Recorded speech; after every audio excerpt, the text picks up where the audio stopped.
দেখতে পেয়ে তাকে খোঁজাখুঁজি শুরু হয়।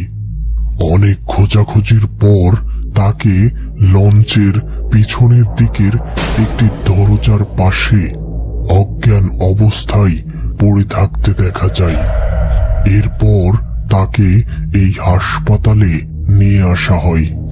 এবার তরি ওই রাতে তার সাথে ঘটা সেই ভুতুড়ে ব্যাপার জানালো।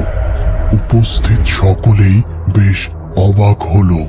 এরপর তরির বাবা তরিকে একজন হুজুরের কাছে নিয়ে যান। সেই হুজুর তরির শরীর দোয়া কালাম পড়ে বন্ধ করে দেয়।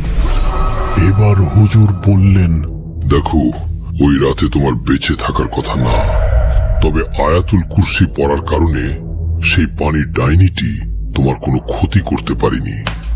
লোকমুখে